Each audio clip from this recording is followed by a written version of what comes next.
ஐயா வணக்கம் ஐயா. மணி சார் வணக்கம். வணக்கம். இன்னைக்கு நம்ம பார்க்கக்கூடிய ராசி விருச்சக ராசி. விருச்சக ராசிக்கு உழைத்தும் உயர்வு இல்லை.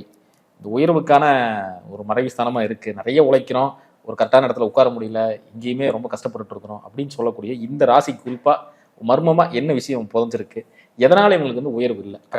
கண்டிப்பா பார்த்து இருக்கிற 12 ராசிகள்ல விருச்சிகம் வந்து ஒரு போராட்ட குணம் கொண்ட ராசி. எப்பவுமே 8ஆம் இடம்ங்கிற மறைபொருள் இல்லையா, நிறைய தேடுதல் இருந்துகிட்டே இருக்கும். லைஃப்ல ஏதாவது ஒன்று பண்ணணும், ஜெயிக்கணும், முன்னேறணும்.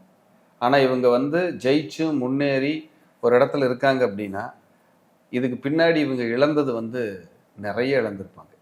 போராட்டம் நிறைய போராடி இருப்பாங்க. அது வந்து கேட்டோம்னா கண்ணில் தண்ணி வந்துடும். ரொம்ப எமோஷ்னலான ராசி, எமோஷ்னலோட கனெக்ட் ஆகிற ஒரு ராசி இருக்குன்னா அது விருச்சிகம் தான். ஏன்னா அது சந்திரன் அங்கே நீசமாகிற ராசி. அந்த ராசியில் எந்த கிரகமுமே உச்சமாகாது, நீசமாயிருது. அப்போ அது செவ்வாயோட வீடு, காலச்சக்கரத்துக்கு 8வது வீடு. அங்கே பாருங்க, அந்த செவ்வாய் வீட்டுக்கு ஆகாத நட்சத்திரங்கள்னா மெயின் வந்து ஆகாத கிரகங்கள்னா புதன் சனி. எனக்கு ஆகாதுப்பா அப்படின்னு செவ்வாய்க்கு ஒருத்தர் பிடிக்காது அப்படின்னா அந்த செவ்வாயும் பிடிக்காது, சனியும் பிடிக்காது, புதனையும் பிடிக்காது. அவங்களோட அனுச நட்சத்திரம் 4 பாதம், கேட்டை நட்சத்திரம் 4 பாதம், விசாக நட்சத்திரம் கடைசி 4ஆம் பாதம், ஒரு பாதம் அங்கே உட்காந்துருக்குள்ள. அப்போ குரு நட்சத்திரம் அந்த ராசிக்கு ஓகே, விசாகம் பெனிஃபிட். ஆனால் ஒரு பாதம் தான் அங்கே இருக்கும், கடைசி பாதம் மட்டும். அதனால பெரிய ஒரு நன்மைன்னு சொல்லிட முடியாது. ஆனால் மீதி இருக்கிற அந்த புதனும் சனியும் சேர்ந்த அந்த கர்மா இருக்கு இல்லைங்களா, ஏற்கனவே புதனும் சனியும் சேர்ந்த கர்மா வந்து ரொம்ப டேஞ்சரான கர்மான்னு நான் சொல்லியிருப்போம். ஏன்னா இதுக்கு தீர்வுங்கிறத விட நிறைய பேர் அந்த கர்மாவோட அனுசரித்து வாழ்றதுக்கு தான் பழகிக்கணும், வேற வழி இல்லை. ஆனால் அதுக்கு தீர்வு இருக்கு, நம்ம கொடுக்க தான் போகிறோம். அனுசரித்து வாழ பழகிக்கணும் அப்படிங்கிறத ரொம்ப ரொம்ப முக்கியமான விஷயம். அங்கே விருச்சிக ராசி அன்பர்கள் யாருக்கு புதன் சனி ஜாதக ரீதியாக சேர்ந்திருந்தாலும், புதன் சனி பார்த்துக்கிட்டாலும், அல்லது புதன் சனியோட நட்சத்திரத்தில் நின்னாலும், சனி புதனோட நட்சத்திரத்தில் நின்னாலும், இவங்களெல்லாம் நண்பர்களால் ஏமாந்துருப்பாங்க. படிப்பு படிக்கும்போது பிரேக் ஆகி படிச்சிருப்பாங்க.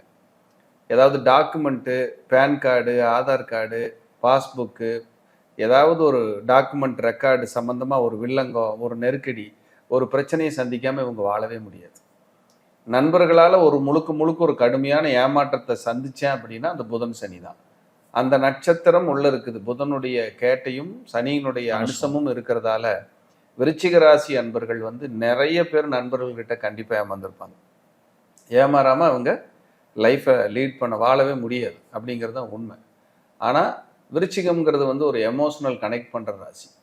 12 ராசிகளில் மனசில் பட்டதை பேசி, போல்டாக பேசி, உறக்க பேசி, தான் நான்கிற எண்ணத்தோட பேசி, ஒரு உறவை கட் பண்ணி, நண்பர்களை கட் பண்ணி, யாருமே ஆகாது அப்படின்னு தன்னைத்தானே தனிமைப்படுத்தி கொள்கின்ற ஒரு ராசி இருக்குனால அது விருச்சிகம் தான்.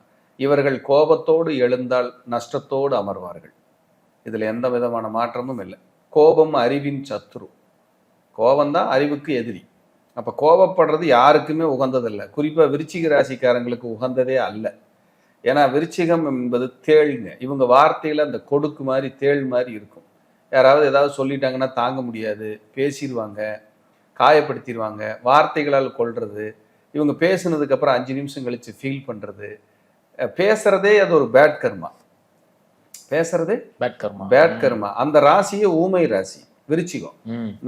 3 ஜலராசி இருக்கு இல்லையா, கடகம், விருச்சிகம், மீனம், இது 3மே ஊமை ராசிகள்னு சொல்லுவோம், ஜலராசிகள்னு சொல்லுவோம். அப்போ இவங்க குடும்பத்தில் ஒரு 80% பேர் பார்த்தீங்கன்னா கொஞ்சம் பேச்சு குறைபாடு இல்லைவங்க, திக்கி பேசுகிறாங்க, மழலை மாதிரியே 10 வயசாச்சு 8 வயசாச்சுன்னு மழலை மாதிரியே பேசிட்டு இருக்காங்க. வயது மூப்பின் காலத்தில் கொஞ்சம் உளறி பேசி தான் உங்களுடைய மூப்பை கடந்தாங்க. இப்படியெல்லாம் நம்ம பார்க்க முடியும். அதே போல் இவங்களுக்கு இந்த புதன் சனியினுடைய கர்மாவுடைய பேட் கர்மா இருக்கிறதால இவங்க ஒரு வேளைக்கு 2 வேளை செஞ்சாதான் வளர்ச்சி, வெற்றி, முன்னேற்றம். விருச்சிக ராசி 12 ராசியில நிறைய உழைச்சிக்கிட்டே இருக்கணும். உழைப்பை குறிக்கக்கூடிய கிரகம் சனி, உழைப்பை குறிக்கக்கூடிய பாவகம் 6ஆம் பாவகம்.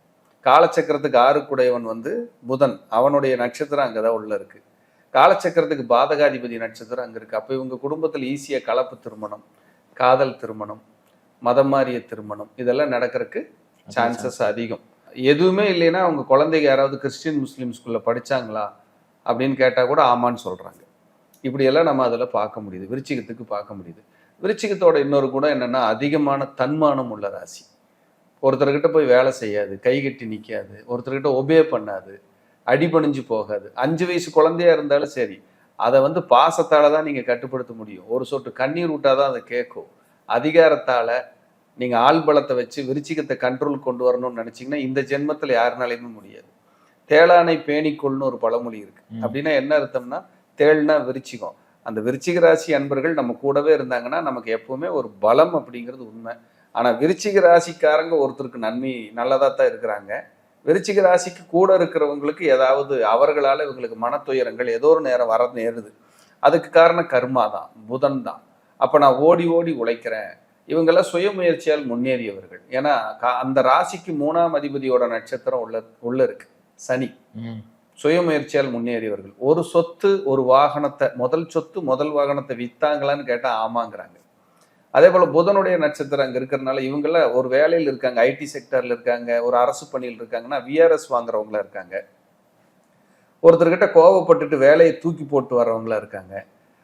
நம்ம வேலையை விட்டுட்டு வந்துட்டோம்னா ஃபியூச்சர் வந்து நமக்கு என்ன பிரச்சனை அப்படின்னு யோசிக்காதவங்களா இருக்காங்க. அப்ப இவங்க நிதானமா வந்து திங்க் பண்ணணும், கரெக்டா யோசனை பண்ணி இவங்க முடிவுகளை எடுக்கணும் அப்படிங்கிறது தான் விருச்சிக ராசிக்கு நம்ம கொடுக்குற மிகப்பெரிய அட்வைஸ். குறிப்பா சொல்லணும்னா அந்த அனுசத்துல பிறந்தவங்க ரொம்ப கஷ்டப்படுறாங்க. ஆமா, அனுசம் வந்து போற்றுதலுக்கும் உரிய என்னுடைய மகா குரு, மகா பெரியவருடைய அவதார நட்சத்திரம். ஆனா அவரே பாருங்க ரொம்ப எளிமையா வாழ்ந்த ஒரு மகான். மகா பெரியவர் வந்து ரொம்ப எந்த விதமான ஒரு ஆடம்பரமும் அவர்கிட்ட இருந்திருக்காரு. அப்படியே ஒரு இடத்துல இருந்தாருன்னா அந்த இடத்துல ஒரு சின்ன குடில் இருந்தா கூட அங்க தூங்கி எந்திரிச்சிருவாரு. அப்படிப்பட்ட ஒரு இது. அந்த அனுஷம் அப்படிங்கிற ஒரு நட்சத்திரத்துக்கு எப்பவுமே போராட்டாதீங்க. ஏன்னா அதான் சொன்னேன், காலச்சக்கரத்துக்கு 8ஆம் இடத்துல சனியோட நட்சத்திரம் போய் உள்ள உட்கார்ந்துருக்கு. ஆயுள் காரகன் சனி, அவன் நட்சத்திரம் அங்க இருக்குது. ஆயுள் ஸ்தானத்துலதான் சந்திரன் நீசமாகறான். சந்திரன் என்ன மனம். அப்ப நீ வயசாகும் போது உங்களுக்கு மனநிலையெல்லாம் மாறிடுங்கிறது அந்த சந்திரன் சொல்றான். வயசாகும் போது ஆயுள் ஸ்தானம் உங்களுக்கு நெருங்க நெருங்க நெருங்க உங்களுக்கு மனோநிலையெல்லாம் மனதிடகாத்திரம் எல்லாம் குறைஞ்சு போயிருன்னு சொல்றோம். அப்ப இந்த விருச்சிக ராசியை பொறுத்தளவுக்கு தொழில் ஸ்தானாதிபதி யாருன்னா சூரியன். அந்த சூரியன் பாருங்க இவங்களுடைய 12ஆவது இடத்துல நீசமாவாரு. தொழிலுக்காக நான் நிறைய இழந்தேன், தொழிலுக்காக நான் போராடினேன்னு சொல்லுவாங்க. அந்த சூரியன் 6ஆம் இடத்துல உச்சமாவாரு. தொழிலுக்காக கடன் வாங்கினேன், வம்பு சம்பாரிச்சேன், வழக்கு சம்பாரிச்சேன் அப்படிங்கிற விருச்சிகமும் நிறைய இருக்கும். இவங்களுடைய தனகாரகன் 9ஆம் இடத்துல போய் உச்சம் அடைவார். இவங்களுடைய குலதெய்வம் எப்பவுமே உங்களுக்கு கூடவே இருக்கும். இவங்களுடைய முன்னோர்களோட பிளஸ்ஸிங்ஸ் நல்லா இருக்கும். விருச்சிக ராசியில பிறந்தவங்க அப்பா மேல ரொம்ப அன்பா பாசமா இருப்பாங்க. அப்படி இருக்கும்போது அவங்களுக்கு அப்பாவை நீங்க மதிக்க மதிக்க மதிக்க மதிக்க உங்களுக்கு பொருளாதாரம் கூடிக்கிட்டே இருக்கும். ஏன்னா விருச்சிக ராசிக்கு 9ல தான் பணத்தை கொடுக்கக்கூடிய குரு போய் உச்சம் அடைகிறாரு. அப்ப நீங்க அப்பாவை மதிக்கணும். அவர் எவ்வளவு கட்டவரா இருந்தா கூட நீங்க ஒரு நல்ல மகனா வாழணும், நீங்க நல்லவரா இருக்கணும் அப்படிங்கிறதுல எந்த மாற்றமும் கிடையாது அப்படிங்கிறத விருச்சிகம் சூட்சமா சொல்லுது. கண்டிப்பா. ஆமா. அதே போல இந்த புதன் சனிக்கு வந்து என்ன ஒரு காம்பினேஷன்னா, இது ஏன் நண்பர்களால் ஏமாத்துறாங்க, இது ஒரு பேட் கர்மான்னு நம்ம சொல்றோம் அப்படின்னா, புதன் வீட்டுல சனி நட்சத்திரம் இருக்காது, சனி வீட்டுல புதன் நட்சத்திரம் இருக்காது. இதுதான் சூட்சம். இது எல்லாத்துக்கும் தெரியாது. நீங்க யோசிச்சு பார்த்தீங்கன்னா, ஆமா இவ்வளவு நாள் நம்ம பார்க்குறோம், இது கூட நமக்கு தெரியலையே அப்படின்னு சொல்லுவோம். மகரத்திலையும் கும்பத்திலையும் புதனோட நட்சத்திரம் இல்லை, சனி நட்சத்திரம் மிதுனத்திலையும் கன்னிலையும் இல்லை. அப்போ இந்த நட்சத்திரத்துக்கு உண்டானவங்க அவங்க வீட்டில் இல்லைங்கும் போது இவங்க பெருசாக பெனிஃபிட்டை கொடுக்க தயாராக இல்லை, கர்மாவை லோடு பண்ண தான் தயாராக இருக்காங்க. கோச்சாரத்தில் கூட என் குருநாதர் என்ன சொல்லுவார்னா, புதன் சனி இணைவு இருக்கிற அன்னைக்கு பிரசன்னம் பார்க்காதுன்னு சொல்லுவார். அந்த ஒரு மாசத்துல நீங்கள் பார்க்கும்போது நீ பார்க்குற ஆளுக கொண்டு வந்து உங்ககிட்ட இறக்கி வச்சுட்டு போயிடுவாங்க, உன்னால சுமக்க முடியாது. அதை நீ கிளியர் பண்ணுறதுக்கு ஊர் ஊராக சுற்றணும்.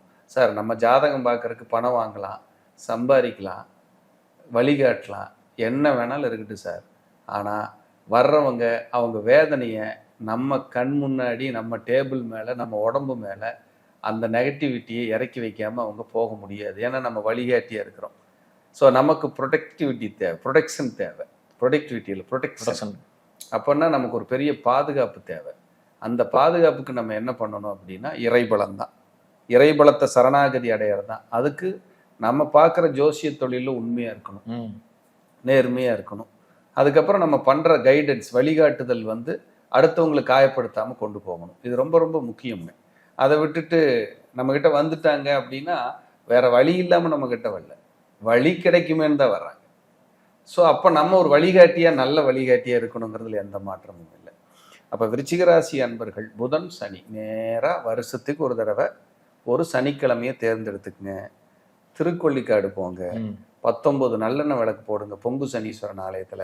அது முடிச்சதுக்கப்புறம் அங்கிருந்து ஒரு 15 கிலோமீட்டர் டிராவல் பண்ணி போனீங்கன்னா மன்னார்குடி ராஜகோபால சுவாமி, அவரை கும்பிடுங்க. சனிக்கு வந்து திருக்கொள்ளிக்காடு பொங்கு சனி, புதனுக்கு வந்து மன்னார்குடி ராஜகோபால சுவாமி. இதெல்லாம் வந்து நம்ம கிளைண்ட் வந்தால் தான் நம்ம சொல்லுவோம். ஆனால் இப்போ இதில் நம்ம ஏன் ஓப்பனாக சொல்கிறோம் தெரியுங்களா? எல்லாரும் நல்லா இருக்கட்டும். எங்கிட்ட வந்து பார்த்தாலும் சரி, பார்க்கலனாலும் சரி, சப்ஸ்கிரைபர். ஆமாங்க, நம்ம சப்ஸ்கிரைபர். என்னை நம்பி யாரோ ஒருத்தர் சப்ஸ்கிரைப் பண்ணியிருக்காங்க, அவங்களுக்கு ஏதோ ஒரு வழிகாட்டணும் அப்படிங்கிற ஒரு விஷயத்தை இதன் மூலிமா நான் உணர்த்த விரும்புகிறேன். விருச்சிக ராசி அன்பர்கள், எனக்கு உழைச்சும் பிரயோஜனம் இல்லை, நான் உழைக்கிறேன், நான் நல்லாவே இல்லை, நான் போராடுறேன்னா, விருச்சிக ராசிக்காரங்க கையில் எடுக்க வேண்டிய ஒரு அற்புதமான ஒரு ஆலயம் இருக்குது. அது வந்து கர்மாவை நீக்கி அவங்களுக்கு உழைப்புக்கு தகுந்த ஊதியத்தை கொடுக்குன்னா, இது நிச்சயமாக நான் ஆழ் மனசுலேருந்து சொல்கிறேன். இந்த கோயில் வழிபாடு பண்ணிவிட்டு ஒரு 3 தடவை 4 தடவை போயிட்டு வந்துட்டேன் அப்படிங்கும்போது இவங்க வாழ்க்கையில் கெட்ட கர்மாவெல்லாம் நீங்கி அவங்க என்ன உழைக்கிறாங்களோ அதுக்கு தகுந்த ஊதியத்தை இறைவன் கொடுப்பான்.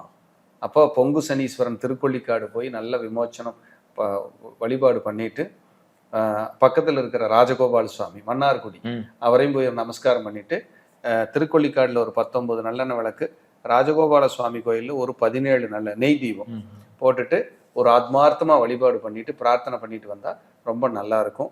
திருக்கொள்ளிக்காடில் விருச்சிக ராசிக்காரங்க போனீங்கன்னா கண்டிப்பாக ஒரு அபிஷேகம் பண்ணிட்டு வர்றது ரொம்ப விசேஷம். ஏன்னா அது ஜலராசி அப்படிங்கிறதுனால ஒரு அபிஷேகம் பண்ணுறது சனிக்கிழமை போகலாம். ஆமாங்க, ரொம்ப விசேஷம். அது வந்து செவ்வாயோட வீடு. அப்போ விளக்கு போட்டு வாங்க. செவ்வாய் தான் நெருப்பு. விளக்கு போட்டுட்டு வாங்க. அங்கே குரு நட்சத்திரம் உள்ள இருக்கு. எல்லா வழிபாடும் முடிச்சுட்டு கருப்பு எள் உருண்டை இருக்கும் இல்லையா, எள் உருண்டை அங்கே இல்லாத ஏழைகளுக்கு தானம் பண்ணிட்டு வர்ற கிளைண்ட்டுகளுக்கு பக்தாளுகளுக்கும் படையல் நல்ல கண்டிப்பாக தானம் பண்ணிட்டு நீங்கள் வரும்போது, யாருமே தானம் பண்ணல எனக்கு விருப்பம் இல்லை சார்னா ஒரு 2 எள்ளுருண்டையாவது நீங்கள் வாங்கிட்டு போய் நமஸ்காரம் பண்ணி பிரார்த்தனை பண்ணி முடிச்சதுக்கப்புறம் அதே ஆலயத்தில் உட்காந்து ஒரே ஒரு எள்ளுருண்டையை சாப்பிட்டு என் கர்மா இதோட தீரணும்னு வேண்டிட்டு வாங்க. நிச்சயமாக அங்கே வீட்டு இருக்கின்ற அக்னிபுரீஸ்வரர், பஞ்சினும் வெள்ளிடையால் அப்படிங்கிற அம்பாள், அதுக்கப்புறம் பொங்கு சனீஸ்வரர், குபேர சம்பத்துகளை அருளக்கூடிய பொங்கு சனீஸ்வரனுடைய அருளாசியால் உங்களுக்கு, அதாவது லட்சுமி கடாட்சம் அப்படிங்கிறது என்னன்னா அது வரும் போகும், ஆனால் குபேர சம்பத்துங்கிறது போகாது. வந்துச்சுன்னா ஒரு 5 தலைமுறைக்காவது நிற்கும். அப்போ உங்களுக்கு லட்சுமி கடாட்சம் வேணுமா, குபேர சம்பத்து வேணுமானா எல்லா மனுஷனுக்கும் நான் சொல்லுவேன் என் கிளைண்ட்டுக்கு, நீங்கள் லட்சுமி கடாட்சத்தோடு இருந்தால் மட்டும் பத்தாது, குபேர சம்பத்தோடு இருக்கணும். அந்த குபேர சம்பத்தை வாரி வழங்கக்கூடிய ஒரு அற்புதமான ஆலயம் திருக்கொள்ளிக்காடு. நீங்கள் ஒரு கல்லை போய் கும்பிட்டா கூட நம்பிக்கையாக கும்பிட்டீங்கன்னா அது கடவுளாக காட்சி கொடுக்கும். அப்போ கடவுளே அங்கே இருக்கிறதுனால அதுவே சாட்சியாக உங்கள் வாழ்க்கையை மாறி விருச்சிக ராசி அன்பர்களுக்கு விருட்சத்தை போல வளர்ந்து விமோச்சனம் அடையக்கூடிய ஒரு அருமையான ஆலயத்தை நான் பரிந்துரை செய்திருக்கிறேன். எல்லோரும் நலமோடு வாழ நான் வணங்கும் வாராகி அவர்களுக்கும் உங்களுக்கும் ஒரு அருளாசியை கொடுக்கட்டும்னு சொல்லி இந்த பதிவை நான் முடிக்கிறேன். மீண்டும் ஒரு நல்ல பதிவில் சந்திக்கிறையா. நன்றி, வணக்கம், வாழ்க வளமுடன்.